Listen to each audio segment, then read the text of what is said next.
Hello, and welcome to a haunted February episode of Dakota Boys Talk Movies.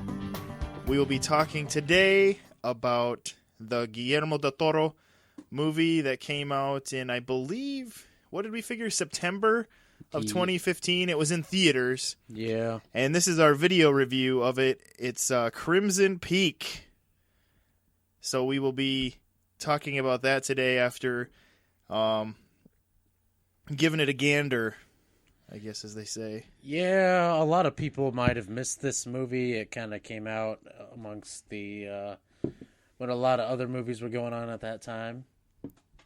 Yeah, you always have the kind of late summer movies that end up intriguing people. Although this year, what were the late summer movies? It would have been Fan Four Stick. I guess that didn't intrigue many people.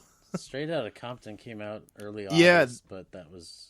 That was the only big thing going on, and we were all kind of just waiting for the next Hunger Games movie and Spectre. Yeah, and the big movie of September, I think, would have been Hotel Transylvania 2, yeah, which is basically Adam Sandler's meal ticket right now. Is those animated movies, because anytime he's on screen himself as a human. Everybody hates it, but those animated ones he does there where he plays the Dracula, I guess he plays Dracula. People like those. Yeah, I think this one was liked even more than the first one. Yeah, I think this movie kind of had to contend with a couple other serious ones. I think that being Sicario and Black Mass. Yeah, nationally, yeah, it would have had to compete with those, because Sicario was kind of... I think it came to our area here, didn't it? But yeah. It didn't seem like it really garnered much attention, considering a lot of people who saw it really liked it, including you. I mean, it was. Oh, yeah. Wasn't it in your top 5? It was. Yes. Thought I was remembering that correctly. And so, yeah, I mean, there was this one. But that's kind of how Guillermo Del Toro is. When he finally gets a movie made, a lot of times it just isn't noticed. It's kind of the story of his life. I mean,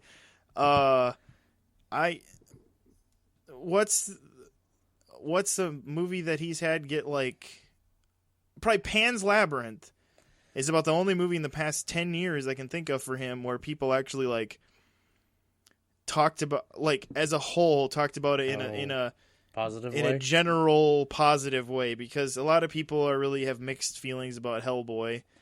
Yeah, there was a lot of mixed feelings about Pacific Rim. Pacific Rim was very mixed. Everybody kind of shrugged it off as just a brainless popcorn movie, and so I mean he's just kind of a guy who's like that. But in all of his irony of that is that it came out in summer, and those of you who go to movies in the summer, that's all that's being served up to you, really. And tell you people who keep giving your money to Transformers, Pacific Rim would have been worth your time, because it had a lot more heart. Not to mention, it was just cool watching giant robots fight the giant and monsters. You could tell what was going on, unlike the Transformers movies where you never know what's going on because everything's flipping around too quick. And then when he does decide to slow-mo, it's not of the fight, it's of someone on the ground screaming about it or something. And so, yeah. So I think one of his Guillermo Del Toro's criticisms is that he goes for style over substance. That is what a lot of people think, because he is a very visual director. He works very hard at the visuals. In fact, a lot of basically, any creature you see in his movies, at least, was initially, its initial origin point would have been from his brain, and then maybe he's got some other people that tweak it. But, I mean, a lot of times what he does is, because he, mostly I think pretty much every movie he's directed, he's also written. Yeah. And so he draws all these different ideas he has for how he wants things to look, and then he gives it to people and said, make me this world, or make me this monster, and so, or whatever it is, ghosts, or blah, Yeah, it's still up for debate. It's never actually been revealed just how much of the Hobbit trilogy is actually his. Right, for those of you who don't know, he was supposed to be the original director, and he had done all the initial screenplay work on the Hobbit movies, and that was back when it was going to be 2 movies, and obviously he was directing. And then just like what happens with a lot of his projects, it ends up either getting like just completely stopped or he drops out from being a part of it for creative reasons. I think he must have like a very long pre-production process, and I think a lot of studios maybe just don't have the patience for it. That's my theory. Yeah. Because why would it happen so much? Like just judging by the artwork, though, I would have definitely rather watched his Hobbit movies. Yeah, it would have been interesting to see how he would have made things look, I think, and just to have a different tinge, because he is kind of more of a fantastical storyteller, and I think maybe that might have worked for The Hobbit more so than just kind of we got a little bit of a Lord of the Rings rehash, and it kind of made it a little jarring and confusing at times with Peter Jackson coming back into the seat, but yeah, I think part of it too is he doesn't want to just stay stuck doing or working on one thing that isn't going anywhere. Wasn't that the problem with the Hobbit? He wanted to get started on Pacific Rim. Well, I think that that was definitely some of it, and I think that was some of it with he wanted to make a Justice League Dark, right? That was the one he was a part of. And my understanding there a little bit was he gave them the spot where he's like, this is when I want to do it. And the studio said, well, it doesn't work for us. And he's kind of like, okay, fine. And it was like, yeah, it's just like, that's kind of how he is. He's like, he has his things, and if it doesn't work, he just moves on, because I think the guy just has so many other things he has ideas for that he doesn't worry about getting glued down to one thing too bad. One movie that he was involved with that actually got so far along in production that a video game was actually being made at the same time was the supposed Halo movie that was supposed to star Will Smith as Master Chief. When he backed out, the whole thing kind of just fell on the floor. The video game that they were working on eventually did come out, but they tweaked it a little bit. It was called Halo ODST. So if any of you are wondering why that game came out, it was actually originally supposed to be the game of the movie that was based on the game. Yeah, and that was something where I think he was offered that job even before he had made Hellboy 2. Yeah. And it just kind of kept saying, yeah, it still might happen. And then he kind of pulled away, and then Neil Blomkamp's name came up after District 9 came out as a possible Helmer. And I think every sci-fi movie that is proposed to be made has had Neil Blomkamp's name attached to or it. like James Cameron's name comes up, and it's like, James Cameron, he has too many of his own things that take him 10 years to make, to do something for a studio, because he's going to work on Avatar for the next 30 years and produce like 1.5 movies in that time. Yeah. So yeah, that's a little rundown of our friend Guillermo. I guess I was first introduced to him with Hellboy in 2004. Yeah, 2004 came out. And it just kind of blew me away. It was just so it was so different. It was like you had this hero that just was not a hero, not hero looking, didn't act like a hero, was literally a demon, but it was this really cool story of really morality and kind of the idea of what makes a man a man, as the big question they were looking at. And I just thought that movie was just fun, cool action. The fact that Ron Perlman playing Hellboy wasn't like some weird cartoon character the whole movie. Like, he looked real because they make-upped him, and it seemed, Ron Perlman just nailed that. You could tell he was a guy who was very comfortable in makeup, because it was like he wasn't even wearing any makeup. He was so comfortable in that stuff that you just bought him. And I just thought that's what really opened me up and got me to pay attention to Guillermo's career, which is kind of a frustrating. He's kind of a frustrating person to be a fan of, because every time you get excited for something, then you don't really want to hold your breath, because you'll pass out and die, because a lot of times it takes forever or never gets made, the stuff that comes up with him. But yeah, what was your first? Was that your first run-in with him? No, I had actually seen the horror movie he made. I don't know if it was his first one, but the movie Cronus. Oh, that was your... Yeah. You had seen that one even before, huh? It was on Showtime one night, and I was bored, and I was like, all right, I'll check this horror movie out. And it was... One word I could use to describe it is original, as most of his stuff is. Yeah, because he also made Mimic. Is that correct? Yes, he did. Oh, it was a movie he probably wishes he could forget, but... It was a hit at the time. Yeah. Hasn't aged well, unfortunately. Well, not many mid-90s movies have, Yeah. so...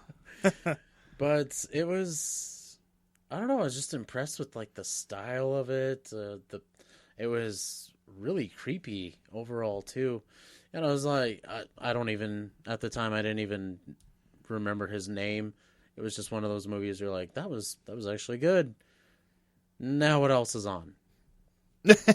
And then years down the road, he made this other movie, and I didn't even know it was him until I was watching like the special features on the Hellboy DVD, and it was mentioned, oh, Cronus was probably one of the greatest modern horror movies that we have today. And I was like, wait a minute, I've seen that movie. I was like, oh, this guy's awesome. I can't wait to see what he has in store for his next. And then began your frustrating fandom of Guillermo Del Toro. I think it was, how long was the wait between Hellboy 1 and 2? It was quite a bit of years, wasn't it? Like 4 years. Yeah. These comic book movies now, it seems like before they even come out, they're already planning the second one. Right. Sometimes we only have to wait 2 years for the next one. Yeah. I mean, as we talk right now, they're working on Star Wars Episode 8, and that movie just came out 2 months ago. Yeah, and I guarantee you that Colin Trevorrow is already working on what he's going to be doing with Episode 9. So, I mean, that's just crazy. Just crazy. But let's get into our actual review of the pièce de résistance of this episode, Crimson Peak. Basically the rundown story of this movie is this girl, I don't know, I think we're supposed to assume she's probably very early into adulthood. We just know she's young, and she's basically aspiring to, she's an aspiring author is what she is, and she leans more toward wanting to be, like, her influence would be more Mary Shelley than Jane Austen. In fact, that's basically how they word it in the movie, is that, oh, there's our local Jane Austen, and she's like, well, actually, I relate more with Mary Shelley, which, for those of you who don't know, Mary Shelley, she wrote Frankenstein. So you get kind of idea that this girl is more interested in kind of ghost story type things. And so that's kind of where this movie starts, and we know that she had... We know part of that intrigue into ghost stories is, in her interest in those, is the fact that her mother died of cholera when she was 10, and she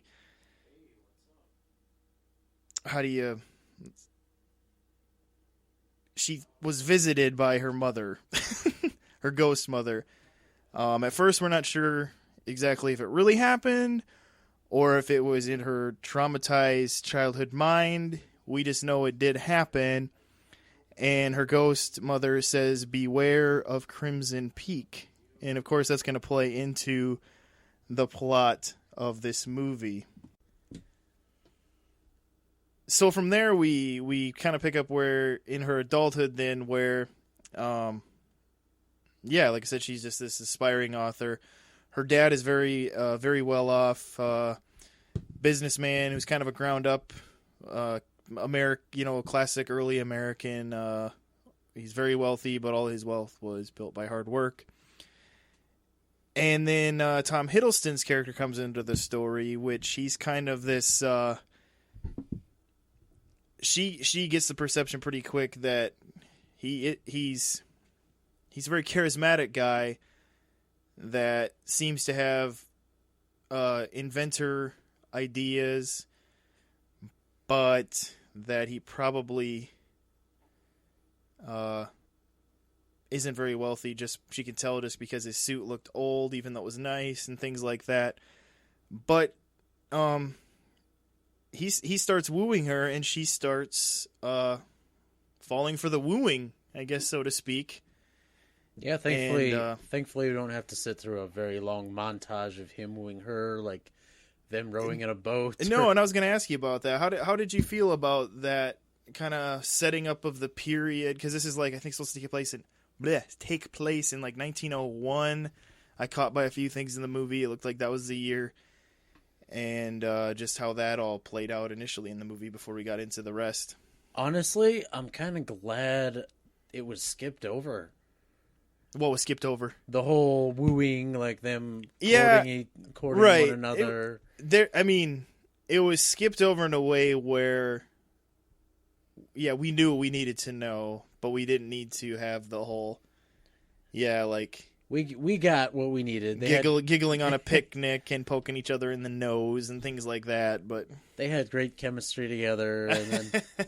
It was, if anything, it was kind of ruined by Jessica Chastain's character with her just kind of dark. Yeah, and she plays Tom Hiddleston's sister, Lucille, I believe was her name. And what was his name? Thomas? Yes. I just realized that. Thomas Sharp. Yeah, his name was Thomas. Yeah, and she plays it. And she's very, what would you call her? Frigid? She comes across very frigid and icy. Yeah, very stern, like she'd rather just put a knife in you and say hello to you. Yeah, like even when she's being friendly, she looks like she's gonna like bite your face off. But the whole look of this movie is very gothic. Like everything is you could tell that when he was mapping out this story, that he purposefully put in this time period to have this period piece, and that especially when we get to Allerdale Hall, the mansion of Tom Hiddleston and his sisters, it's just this big, amazing, sharp, gothic architecture type place in that, but it's kind of it's broken down and in the movie also, and so you kind of get this, like, it had a jagged gothic beauty, but at the same time we see the decrepit decay of it too at the same time, and it made it a very intriguing set piece, I guess, to the movie, where it was almost a character in the movie in a way, just that house, so to speak. But yeah, just to put it into terms that you can understand, this house represents the kind of character it gives off for foreboding, the same foreboding sense of dread that Hannibal Lecter gave off in Silence of the Lambs. It's just, there's very few shots in the house where it's not kind of creepy. There's not shadows everywhere. You're not hearing things creaking, the moaning. Was it the wind? Was it a person? Right.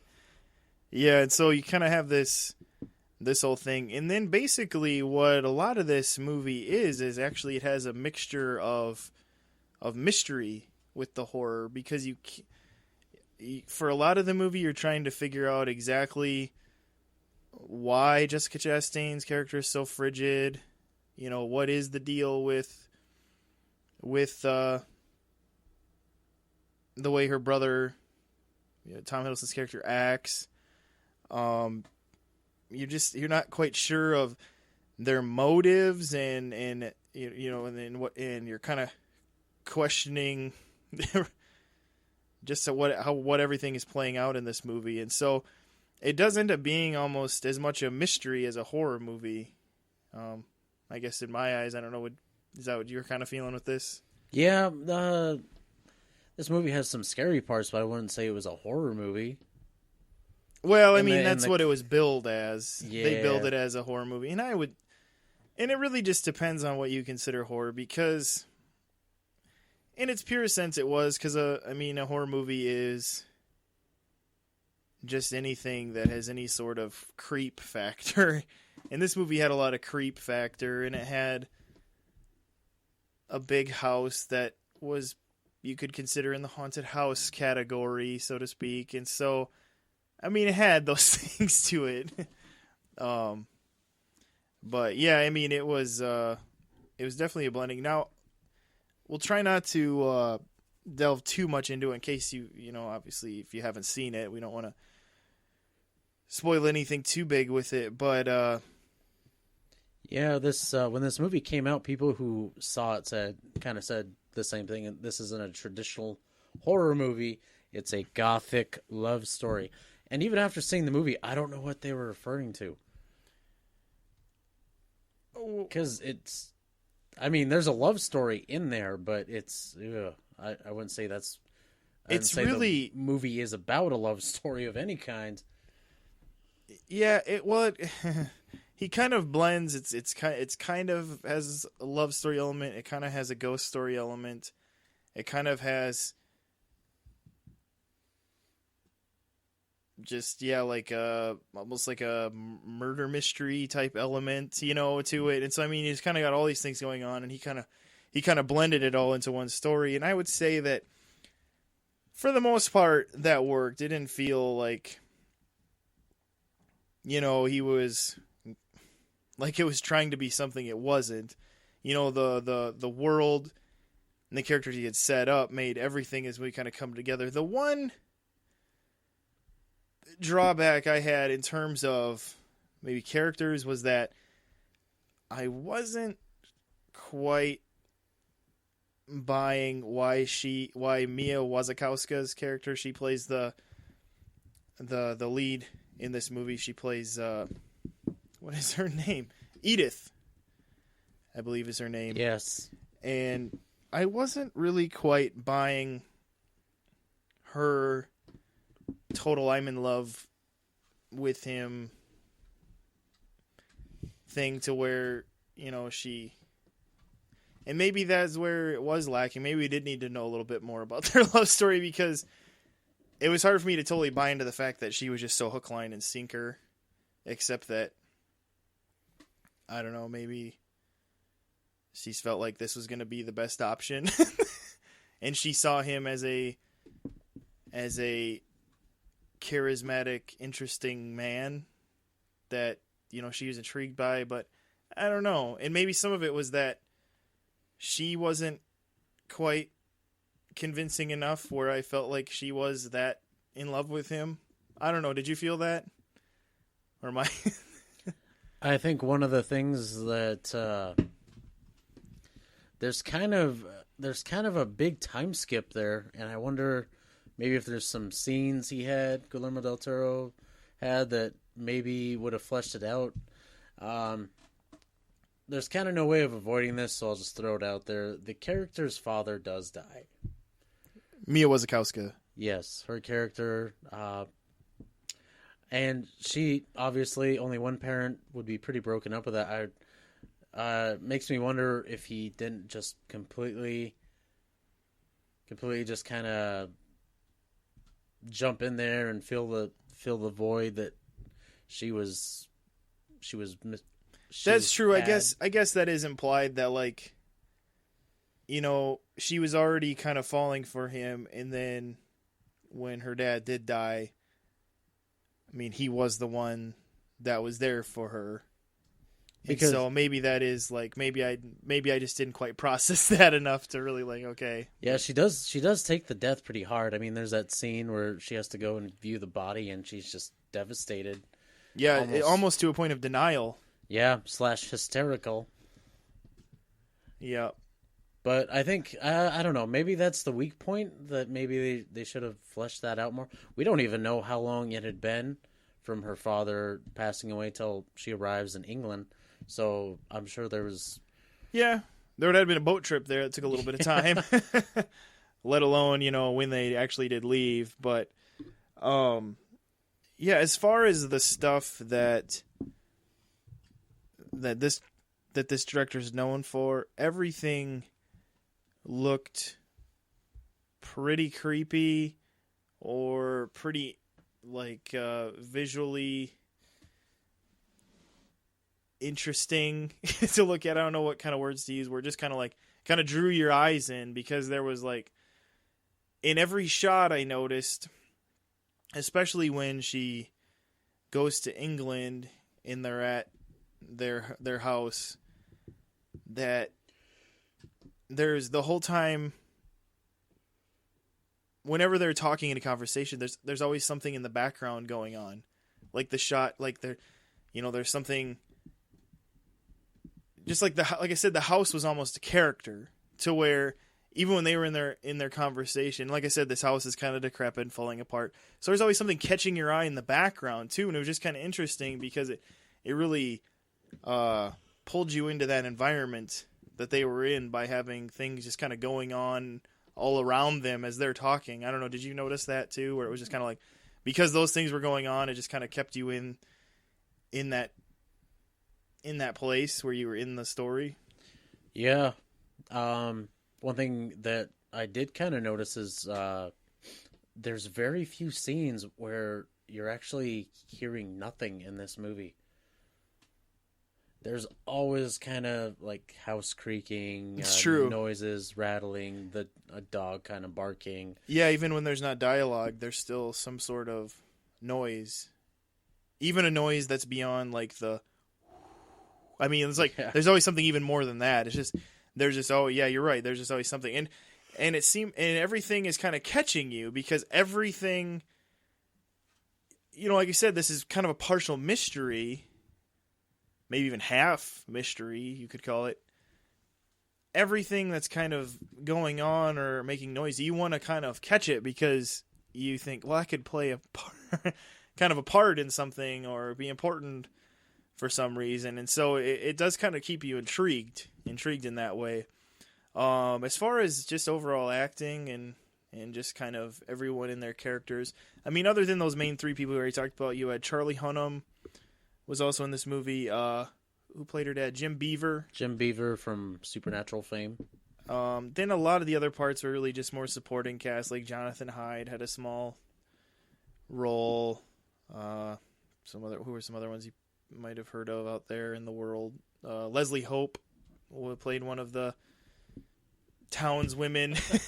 And so, I mean, there's kind of some other names, but you really focus on, kind of just those kind of handful there. But how did you feel about just kind of the acting in this movie? Well, besides the main leads, I mean, there's really no weak spots in the acting of this movie. Everyone was pretty spot on. I guess that's one thing that Guillermo Del Toro is really good at, is kind of just getting mileage out of his actors. I mean, yeah, and it seems like whoever he gets for the movies, they really buy into his vision, and I think that always helps when you have actors that aren't just like punching the time clock, yeah, but kind of buy into the vision and the story. That really helps them play their best. I mean, other than the other thing you always hear actors say, like, well, the reason I was good is that everyone else around me was good. People, they always say that, you're really as good as the people around you, because they're challenging you to step up your game, or they're aiding you in stepping up your game. But I don't know. I mean, I had mixed feelings about the acting as a whole. I honestly, Mia Wasikowska, I find her, in anything I've ever seen her in, just lacking. I don't know. And honestly, in this movie, out of any of the ones I've seen her in, I feel like she's the least lacking. Just like she felt like but a lot of movies, I don't know, she has this face where she looks like she's perpetually bored. yeah. And so it's kind of hard for me to, like, I don't know, really invest in her when she's like always perpetually bored. Kind of like when I saw that Tim Burton Alice in Wonderland, she plays Alice, and I think she is again here in the next one. She's like, she comes back to whatever he called it, not Wonderland, Underland or whatever. She's like bored, like that whole movie, And I think it's because everything around her is probably green screens, because that whole movie's CGI. So Yeah. probably didn't help. She must require some pretty heavy direction, honestly. But yeah, like Tom Hiddleston, I thought he's pretty well cast. He fit really well in this period. Yeah. And Dakota joked how he looks like Johnny Depp's character in The Corpse Bride, which is a stop motion movie, and he kind of does this because he's so thin, lanky, and pale. And Jessica Chastain, yeah, I mean, she fit and was fine, and Jim Beaver was fine in the role he had. He did a good job, but yeah, I don't know. I just have trouble with Mia Wasikowska. I don't know.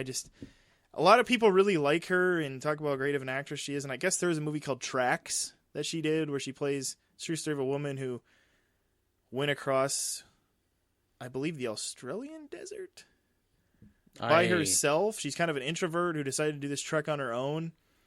I've honestly never heard of that movie, so I can't. I don't remember if it was Australian desert. Anyway, and I don't know. That's a movie where a lot of people said she's really good in, and so maybe she is. Maybe that was a place where she didn't have a bored face. I don't know, but you're right. That is one thing that is kind of staple in his movies. I mean, even like the Hellboy movies, you could just shrug off as like, oh, whatever you want to call those, just schlock, or whatever. That Ron Perlman could practically be Oscar nominated, in my opinion, for how well he fits that role. And Doug Jones as Abe Sapien and things. I mean, you're right. I mean, he fits people into the right roles, and I think that does help. And in this movie, because it felt really Del Toro, this movie, that he probably really wanted to find people who he thought would be the best for these roles that he created. But yeah. But I don't know, do you have anything more to say about the movie?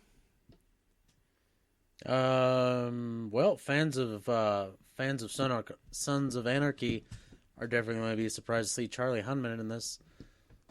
Yeah, he looks like he's 12 because he has like shaved face, and this is he's not very big in the movie. His character doesn't play a very huge part, but it just was weird watching him play kind of this. He's just an Dapper Dan. Yeah, just a really kind of nice guy, not swearing, not trying to fight anybody. It was, I don't know, just kind of playing a role. Yeah. Yeah. He was just in the background somewhere, I guess. And he's kind of a guy who, I think now that Sons of Anarchy is over, we're supposed to be expecting big and great things from him in the movie world, but I don't know. We'll see what happens. I think he's got a King Arthur movie coming out, but Guy Ritchie's directing it, so that could really go either way. Yeah, and so, again, I mean, just as a warning, this is still a creepy movie, and so, I mean, for those of you out there who are faint of heart with creepiness things or scary moments, there are those in this movie, and so there's the Dakota Boys warning on that. But just overall, how would you grade this movie, Dakota? Well, we don't actually have an official grading system, so we don't. It could be. You could give it 2 B's up. We don't really. You could mix different grading things together. I'm gonna give it 3 stars. 3 out of 4 stars. There you go. 3 out of 4 stars. Yeah, we're going to the 4-star system, not a 5. Today we are. We're going to today we're doing the 4-star system.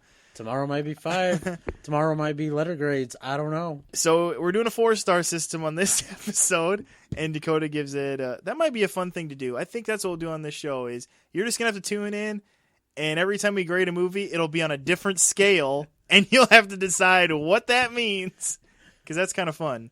So Dakota gives it a 3 out of 4, and I think I will give it a 2 out of 4.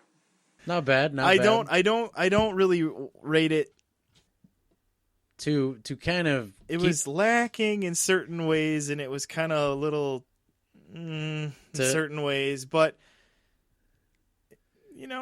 for those of you out there who like those kind of creepy mystery sort of movies, this is right up your alley. So don't let my grade, I guess, deter you so much. But to kind of keep things in perspective, we talked about doing a horror movie tonight. This was the best worst option, I guess you could say. Yeah. Because we have the Paranormal Activity movie, what was it, Ghost Dimension. Where you finally see them. Goosebumps, which we both kind of laughed at as soon as I suggested it. Yeah, which, who knows? That could be fine, but yeah. I have a feeling we'd appreciate it more if we were 8 years old. Well, and I feel like when you look at the cover of Goosebumps, that's all you need to know. You know exactly what it's going to be, and you know by the cover of that movie if it's going to be one you're going to like or you're going to hate. It was kind of like Paul Blart Mall Cop. You look at the cover, and if you think it's funny seeing Kevin James with a little mustache riding on a Segway charging at the screen, you know you're going to like that movie. That's all you need to know, and so, or you're going to hate that movie based on that image. It just tells you. And I feel like that's how it is with Goosebumps. Yeah. Such a shame, too. So, so, again, just to recap, on Crimson Peak here, Dakota gives it, on our 4-star system, we're using tonight, a 3 out of 4, and I give it a 2.5 out of 4. This just became available, on digital rentals, Redbox rentals, Netflix, DVD, Blu-ray rentals, whatever you happen to use. It just became available a couple weeks ago, I think this came out, and so it's around. It actually just came out last Tuesday. So. Okay, yeah, it's pretty fresh. So, when he says that, he doesn't mean Rotten Tomatoes fresh though. So yeah, I'm talking about like fresh released. Yeah, so hopefully, we steered you in a direction that is helpful, whether it means you go, I think I'll skip that one, or intrigues you maybe a little bit to maybe check this one out. Part of the reason Dakota and I settled on this one is just because of the fact that we are Del Toro fans. I think, honestly, I don't know about you, Dakota, but I think that guy, somewhere in him, there's an Oscar movie. I think if he finally got his chance, there's something in there. Well, he's still fairly young. I mean, but I mean, like, it just seems like he never quite makes it happen on a lot of things he does. But I think somewhere in there, he's going to be a name that people are going to maybe start paying attention to more one of these days. I think a part of it has to do with he seems to want to really do his own thing. Yes. Like he wants to write his own scripts right. And I think if he just kind of just picked a script he thought was really good, kind of what Ridley Scott does, and just went with it, I think he'd honestly be a lot better off. Yeah, maybe. Yeah, he's kind of very he has that kind of George Lucas mindset where he really is hands-on with everything he does, and maybe sometimes that is his worst enemy as much as it is his friend. There's our video review of that. So you can check us out on the Facebook, although my understanding is that the guy who created Napster told Zuckerberg to drop the, which is why we don't call it the Facebook. No, let's get all. But yes, we're on Facebook. Like us on there if you already haven't. That'd be a good place to throw comments our way. Give us ideas of things you'd like to see on the show, whether it's something you would like Dakota to do. Embarrassing. He's pretty much up for anything embarrassing. So I'll try anything like once. That. Or something you think like, hey, I wonder what they'd think of, this movie or something like that. So you can throw those on there. And then also we just put we try to keep up on movie news and throw that stuff on there as an easy place for it to be collected for your knowing. Got a lot of hot new trailers up there Yeah, too. there's been a lot of hot new trailers. As the Super Bowl was going on, I was posting them on there. So if you guys liked that, you probably noticed that in your news feed. Yeah, so check it out there. Also, just hopefully you will subscribe to us on iTunes or YouTube, any of those places. We're in those places. That's wherever you're listening to us. Yeah, subscribe and rate us. Rate the episodes. Give a thumbs up on YouTube. All those fun things that just help us know you're there and you care. So I think with that, we'll close out this episode. So this is Steven. And this is Dakota. And stay safe and lock your doors.